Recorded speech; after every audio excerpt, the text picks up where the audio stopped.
The huge chamber glowed with soft blue light from floating orbs high above. The walls were black stone, polished so smooth they looked like dark mirrors. 87 alien species sat in curved rows around the center. Some had bodies like crystal. Some floated in tanks of green gas. Some looked like giant insects with shining shells. All of them watched the small group of humans standing alone in the middle. 5 humans wore plain gray suits, with no bright colors or fancy marks. The leader was a woman named Elena Voss. She had short dark hair and calm gray eyes. Her face showed no anger and no fear. The other 4 stood close behind her, 2 men and 2 women, all of them quiet and still. For many months the humans had come to this place. They asked to join the great group called the Galactic Concordance. They brought gifts of knowledge. They showed maps of dangerous star paths that only their ships could travel safely. They shared ways to heal sicknesses that killed many aliens. They offered machines that could fix old broken things the ancients said could never be fixed. Each time they spoke, the aliens listened with polite faces. Then they made soft sounds of doubt. Some clicked their mouth parts. Some sent out smells of dislike. Some flashed lights on their skin to show they did not agree. Now the time had come for the final answer. The High Arbiter rose from his high seat. He was very tall, and his body was covered in hard black plates. His name was Kazathra. 6 long arms moved slowly as he spoke. His voice came out deep and sharp, like metal scraping stone. He looked down at the humans and said, "Your kind is strong. You keep trying even when things go wrong. But strength without calm ways is just loud trouble. You do not have the balance, the agreement, the slow, careful steps that make a true advanced people. Your past is full of wars and breaking things. You spread too fast and destroy too much. The Concordance will not lower its rules for a young race that still fights like animals in the dirt." A wave of agreement moved through the chamber. Insects made happy clicks. Clouds of gas turned brighter. Crystals rang like small bells. All the aliens showed they liked the words. Elena Voss did not shout back. She did not move her hands in anger. She did not look surprised. She only bent her head a little to show respect. Then she turned and started walking toward the big doors. The other 4 humans turned with her. They walked at the same slow, steady pace. No one spoke. No one looked back. The doors opened without sound. They were tall and wide enough for 20 beings to pass at once. The humans stepped through one by one. The doors closed behind them with a soft hiss. Inside the chamber, the noise stopped. Everyone waited. They thought maybe the humans would come running back.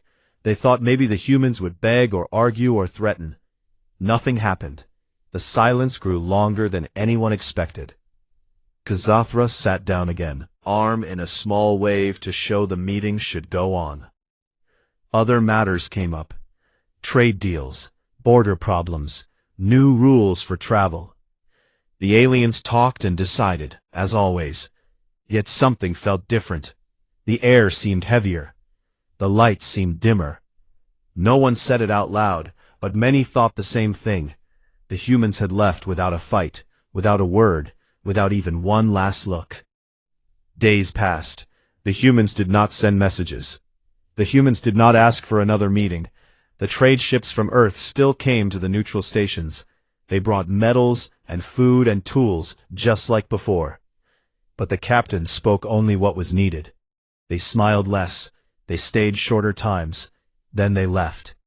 On one station, a lizard-like trader from the Draken worlds watched a human ship dock. He went to greet the captain, as he always did.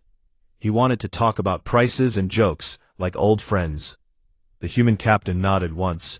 He handed over the boxes. He took the payment. He said thank you. Back to his ship, without another word. The Draken trader stood there, feeling strange. He had known that captain for 10 cycles. The captain used to laugh loud and tell stories about storms on Earth. Now the captain looked straight ahead and said almost nothing. Weeks turned into months. The concordance kept meeting. The aliens discussed big plans. They praised their own wisdom. They said the young races would always need their guidance. They told each other the humans would come crawling back soon. They would see their mistake. They would beg to join. But the humans did not beg. The humans did not crawl back. The messages from Earth became shorter. They answered questions with yes or no. They stopped offering new ideas. They stopped sending extra gifts. One day a message came from a far station. The station had a problem with its power core. The core was old and shaky. Human experts had fixed it before. They knew exactly what to do. The station sent a call for help. The answer came fast. No help available at this time. The core failed. 2 days later the station exploded. 50 beings died.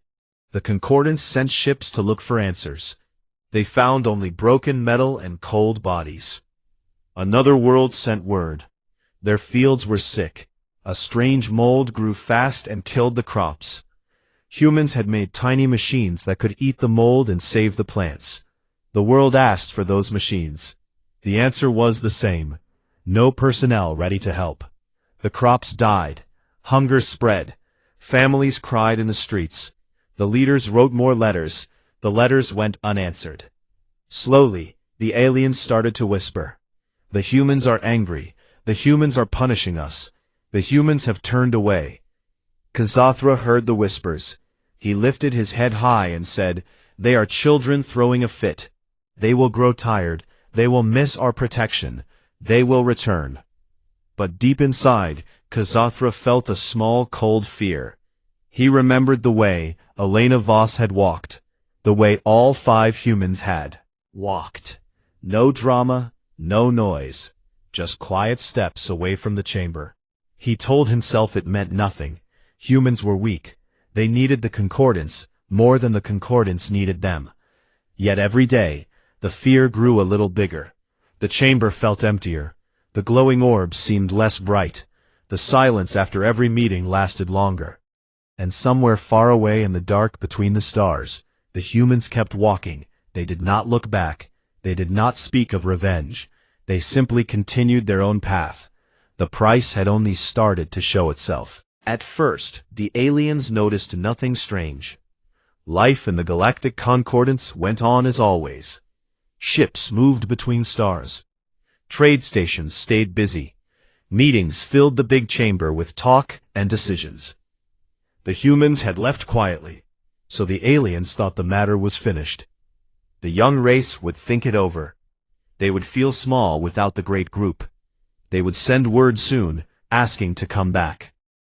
The trade kept flowing.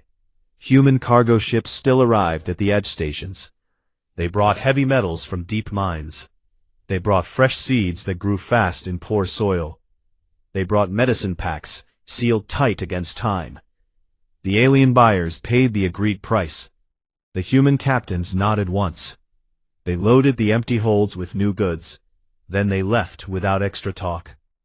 One station master, a tall feathered being from the Aerith worlds, watched this happen many times. He liked the humans before. They told good stories. They laughed at small mistakes. They shared drinks. After deals. Now the captains kept their eyes forward. They answered questions short and clear. They never stayed for the night market.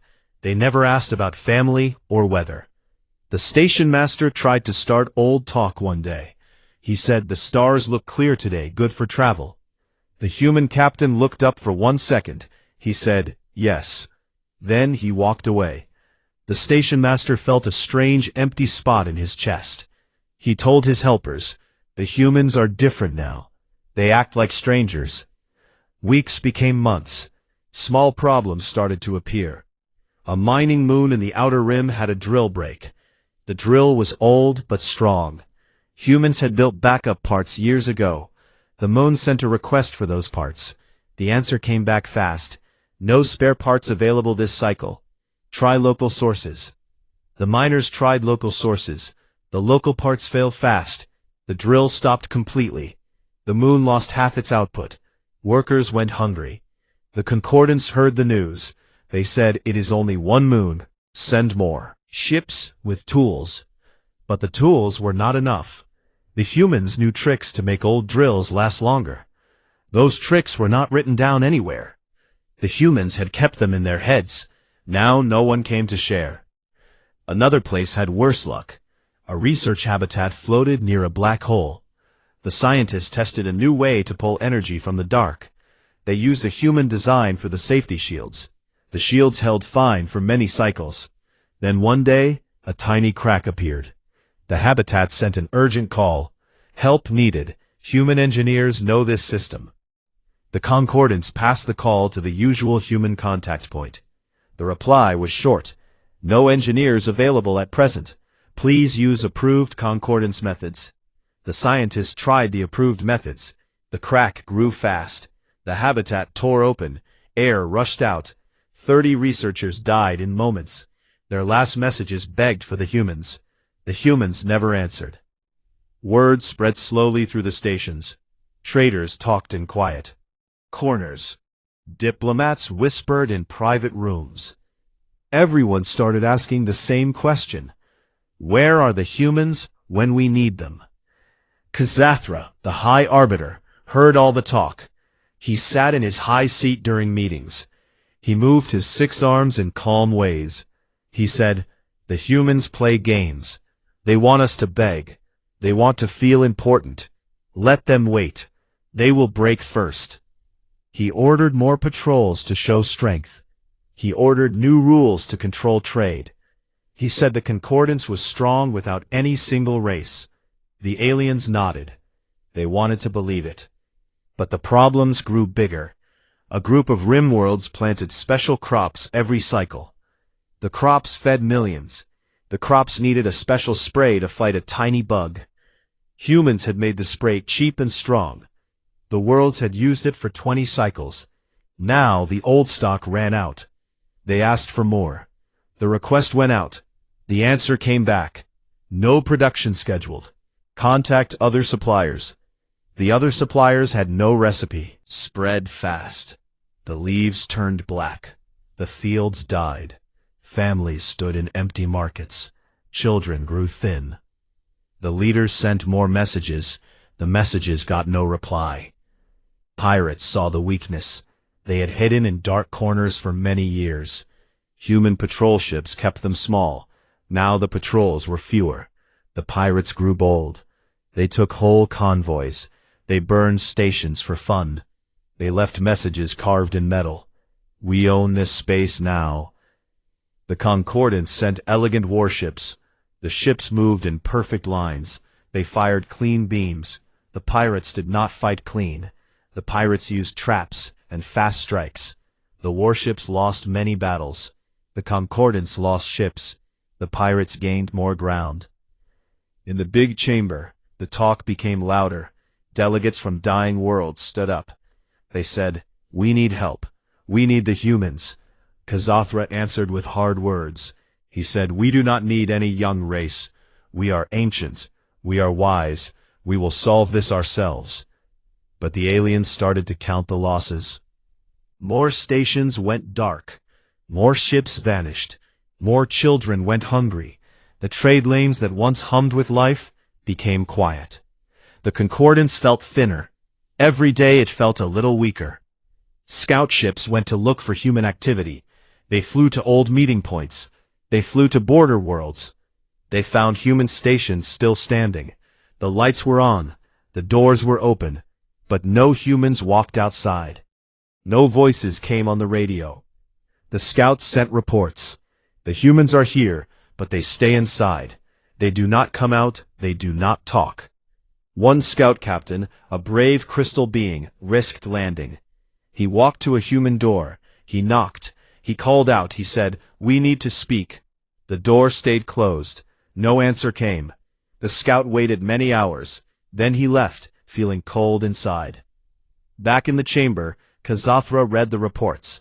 He closed his eyes for a long moment. He told the others, "The humans hide. They are afraid. They will open soon." But he knew it was not fear. The humans had not run, not fought. They had simply stopped. No anger in their eyes, No hate in their messages. Just silence.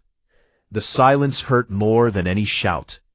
The aliens started to understand something terrible.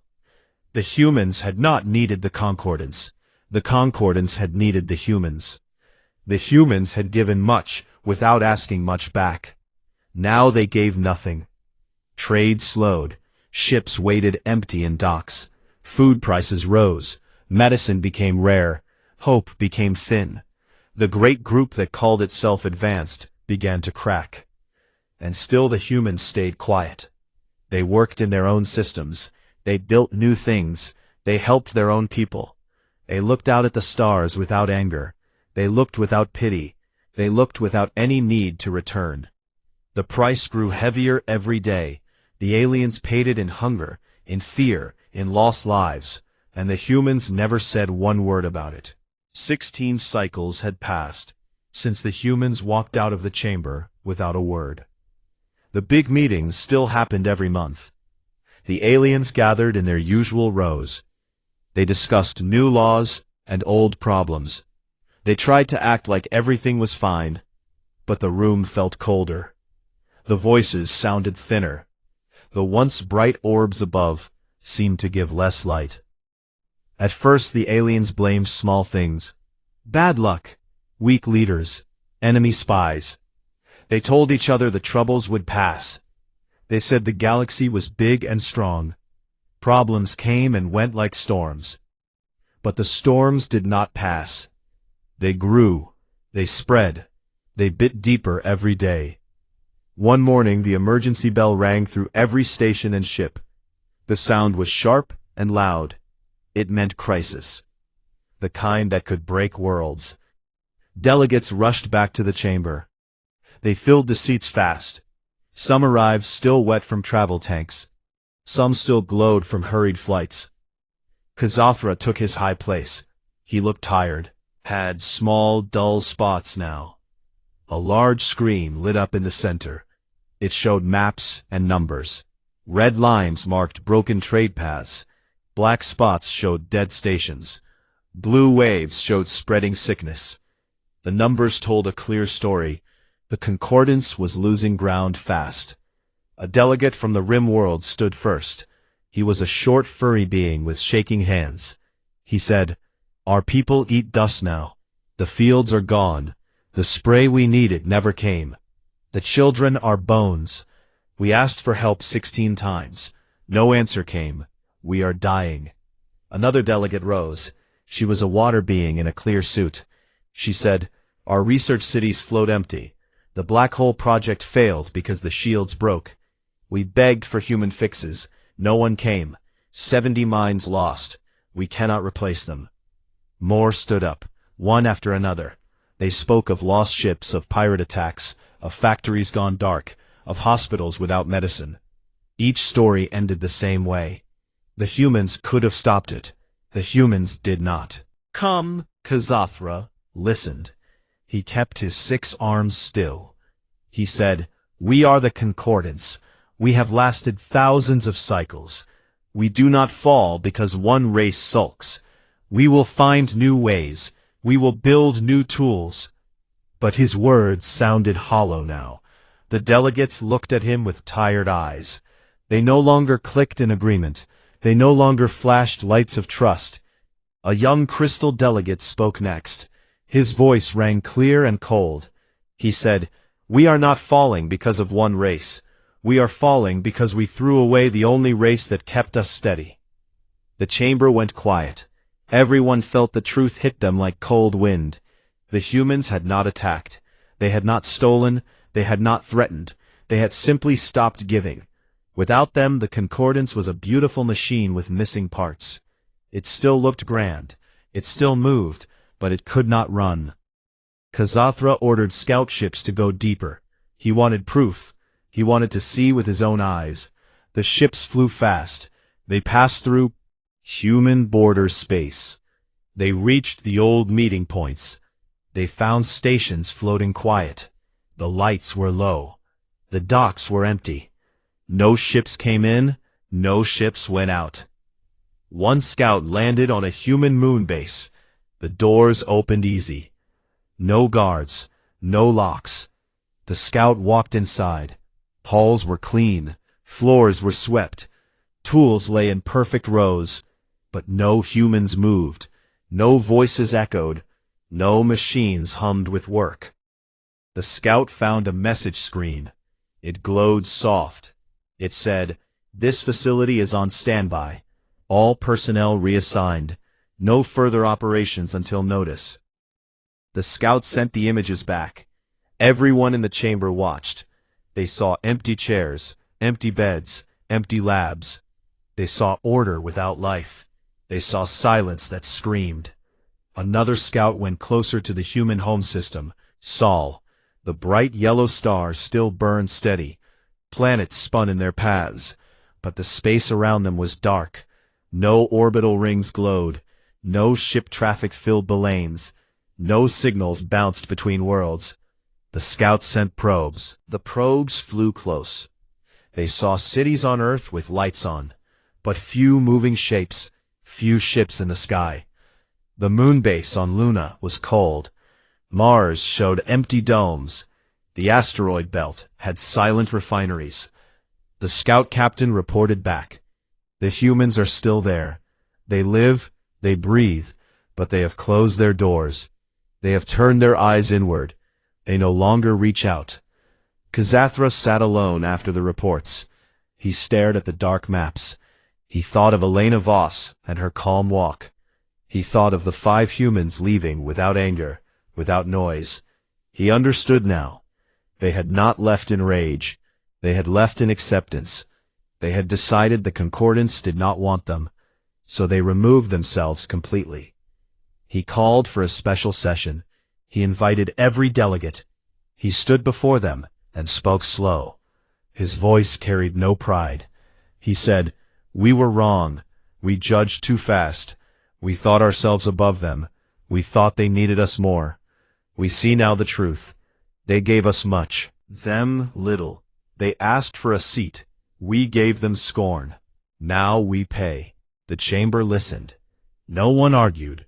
No one clicked in doubt. They felt the weight of their choices. They felt the empty spaces the humans once filled. Kazathra gave the order. Send the message to every human point. Use every channel. Use every language. Say the Concordance invites them back. All old rules are gone. All old judgments are lifted. We ask for talks. We ask for help. We ask for them. The messages flew out, fast and many. They reached stations. They reached ships. They reached quiet worlds. The aliens waited. They watched screens. They listened for any reply. Days passed. No answer came. Weeks passed. Still nothing. The humans did not reply. They did not send anger. They did not send demands. They sent nothing at all. The silence was the loudest answer the aliens had ever heard. It told them everything. The humans had moved on. They had built their own paths. They had found their own strength. The great chamber, the high seats, the ancient rules. In the rim worlds, hunger grew. In the core stations, fear spread. In the research habitats, work stopped. The Concordance kept meeting. They made plans. They wrote laws. But every plan missed something. Every law felt weak. Without the humans, the galaxy felt smaller. Kazathra looked out at the stars one night from his private tower. He saw the same stars the humans saw. He wondered where they went in their thoughts. He wondered if they ever looked back. He knew they did not hate. He knew they did not plot revenge. They simply walked away. And that walk had broken more than any war ever could. The price kept rising. The aliens kept paying. And the humans stayed silent. The true cost showed itself slowly, like a deep cut that only hurts when someone presses on it. The aliens had thought the silence from the humans was temporary. They had thought pride would bring them back. They had thought need would force open the closed doors. Now the need had become pain, and the pain had become panic. Core worlds felt it first. The shining planets near the galactic center had always been rich. They had tall towers of crystal. They had endless gardens under glass. They had ships that never stopped moving. Those worlds needed heavy metals to keep the towers strong. They needed rare gases to keep the gardens alive. They needed fast engines to keep the ships flying. Human mines in the deep belts had sent those metals for many cycles. Human refineries had turned raw ore into clean bars. Human haulers had carried them on safe, fast routes. Now the mines sent nothing. The refineries stayed cold. The haulers stayed docked. The core worlds ran out of stock, one by one. Factories slowed. Machines that once hummed loud went quiet. Workers stood with empty hands. Leaders met in bright rooms. They made plans. They searched old records. They tried new sources. The new sources gave less. The old records had no answers. The factories closed. The towers started to lean. The gardens turned brown. One great world called Thaler Prime had the biggest tower. It reached so high it touched the clouds. The tower needed special steel from human forges to stay straight. When the steel stopped coming, cracks appeared in the base. Small at first, then bigger. People moved out of the lower levels. They carried bags and children. They looked up at the tower with fear. The leaders said repairs would come soon. The repairs never came. The tower fell in a slow, terrible crash. Dust covered half the city. Thousands died under the stone. News of the fall spread fast. Delegates in the chamber watched recordings. They saw the cloud of dust. They saw the broken metal. They saw the crying faces. No one spoke for a long time. Then a voice from the back said, "This happened because we sent them away." Plagues came next. Old sicknesses that humans had tamed long ago woke up again. The vaccine libraries had been human work. The mixing formulas, the storage methods, the quick updates when bugs changed, all of it came from human labs. Now the labs sent no updates. The storage ran empty. The sickness spread from world to world. A methane-breathing species lost half their young in one season. Their clouds turned thin and gray. Hospitals filled with floating patients. Doctors tried old ways. The old ways failed. More died. The parents gathered in storm chambers. They sent messages to the concordance. They begged for human help. The concordance could only say, "We are searching. We have no reply." Pirates grew fat on the weakness. They no longer hid in shadows. They took whole sectors. They built bases on dead stations. They flew flags of many colors. They laughed on open channels. They said, "Great ones are weak now. We are the new power." The concordance sent fleets. The fleets came back smaller each time. Elegant ships burned in traps. Clumsy raiders won with tricks and numbers. Kazathra watched it all from his high seat. His 6 arms moved less now. His plates had more dull marks. He called secret meetings with the oldest delegates. They sat in a small, dark room. They spoke in low voices. They asked, "What can we do?" They found no good answer. One delegate, a wise old crystal being, said, "We must go to them. We must stand at their doors. We must ask face to face." Kazathra agreed. He picked a small group, 5 beings like the humans had been. He gave them the best ship. He said, "Bring them back, no matter what it costs." The ship flew to Sol. It approached Earth, slow and careful. It sent every signal of peace. It waited in high orbit. No weapons, no shields up, no threats. The humans answered with one message: "Approach no closer. This zone is closed." The group leader sent personal words. Said, "We were wrong. We see it now. Please talk to us. We need you." The humans sent nothing back. The ship waited days, then weeks. The humans never opened the channel again. The group turned the ship around. They flew home with empty hands. Back in the chamber, the delegates listened to the report. They felt the last hope slip away. Some cried in their own ways. Crystals rang sad notes. Clouds turned dark. Gas hissed low. Insects clicked in grief. Kazathra stood up. He spoke to the whole room. His voice broke for the first time. He said, "We thought we were the center. We thought others circled us. We were wrong. The humans were the quiet strength that held the wheel turning. Without them, the wheel stops. Trade stopped almost completely. Neutral stations closed their docks. Food became rare on many worlds. Ships sat empty in space, waiting for cargo that never came. Prices rose so high that only the richest could buy anything. The poor starved. The middle became poor. The rich became afraid. Died. New ideas stopped coming. Old machines broke, with no one to fix them. Young minds in academies learned from books instead of real work. They grew up knowing less. They dreamed smaller. The galaxy that once reached for the unknown now looked only at its own broken feet. Kazathra walked alone through the empty halls of the chamber at night. He passed the spot where Elena Voss had stood. He remembered her calm eyes, her steady walk. He understood now why she had not argued. She had seen the truth long before they did. She had known the concordance would learn the hard way. He sat on the steps where the humans had stood. He looked up at the dark orbs.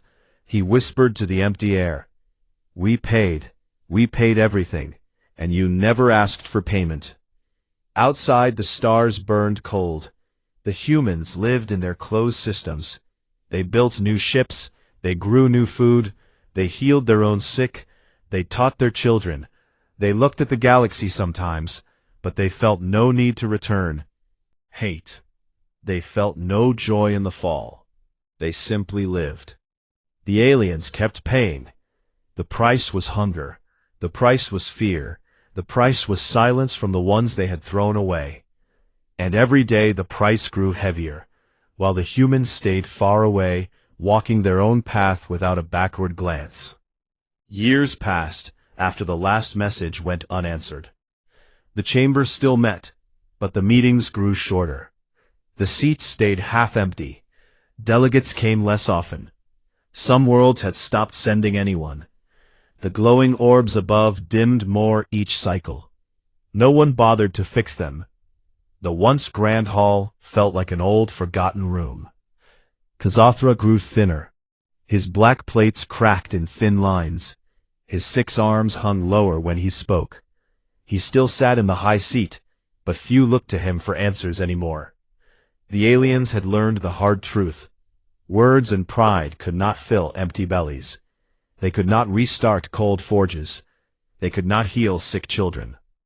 One cycle, a new delegate arrived from a small rim world. She was young, and her fur was still bright. She stood in the center, where Elena Voss once stood. She looked around at the tired faces. She spoke in a clear voice. She said, "We cannot keep doing this. We die slow while we wait for ghosts. The humans are not coming. We must change. We vanish." The chamber listened. Some nodded. Some looked away. Kazathra raised one shaky arm. He said, "Change how? We have no plans without them. We have no strength without their gifts." The young delegate answered, "Then we learn from what they left. We study their old files. We copy their ways. We stop acting like we know everything. We start small. We build again." A few agreed. Others argued. The argument lasted days. In the end, a small group formed. They called themselves the Remnant. They went to old human stations. They searched dusty records. They found blueprints. They found notes. They found simple instructions written in plain words. The humans had made everything clear, so anyone could follow. The Remnant took those files back. They shared them wide. Worlds started small projects. They rebuilt one forge. They fixed one shield. They grew one crop using human seeds. They failed many times. They learned from failure. They kept going. But the galaxy stayed wounded. Trade lanes stayed. Dark pirates still ruled some sectors. Sickness still walked quiet. Many worlds had lost too much. Entire species had shrunk to shadows. Some had died out completely. The Concordance name meant little now. It was just a word for a group that once ruled the stars. Far from the chamber in the quiet of Sol, the humans lived different lives. Their cities grew taller. Their ships grew faster. Their children learned old lessons and new ones. They traded among themselves. They explored new paths. They helped worlds that asked nicely without demands. They never spoke of the Concordance. They never boasted about the fall. They simply moved forward. Elena Voss still led in her way. She worked in a garden on Earth. She grew food with her hands.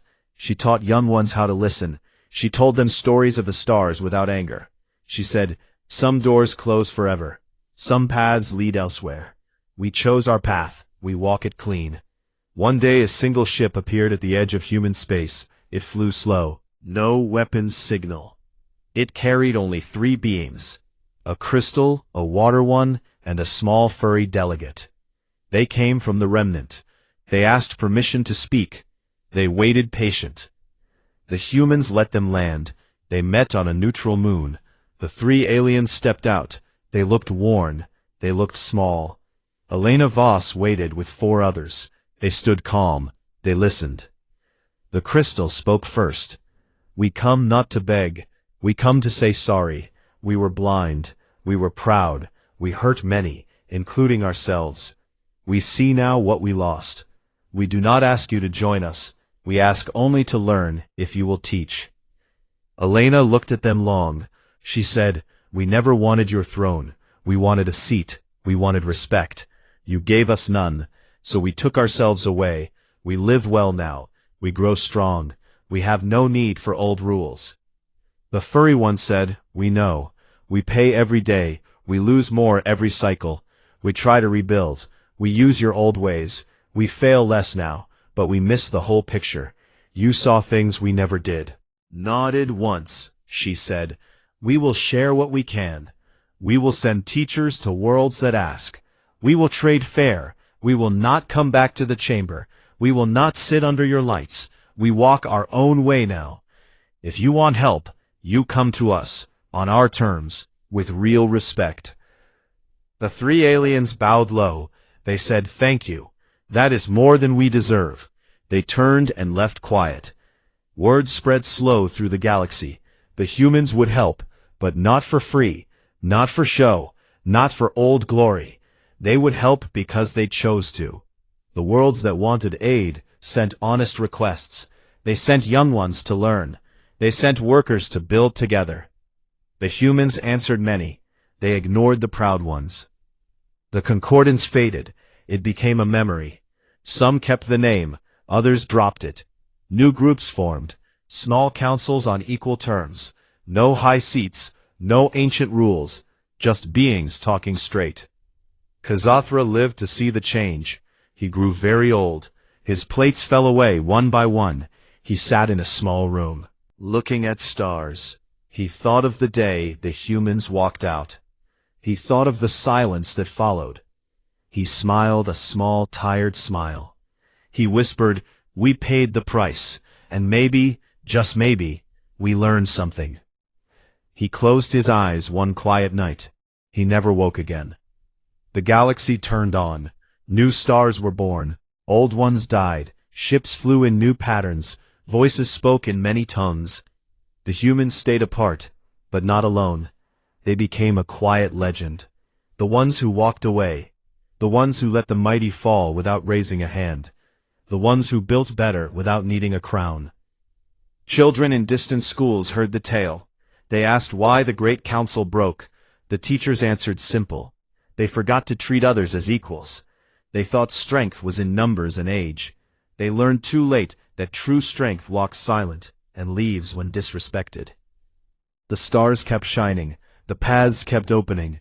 The price had been paid in full, and somewhere in the dark, a small human ship moved. Steady toward unknown light. No banners, no noise, just quiet steps forward. The end came not with fire or war. It came with silence, and that silence changed everything.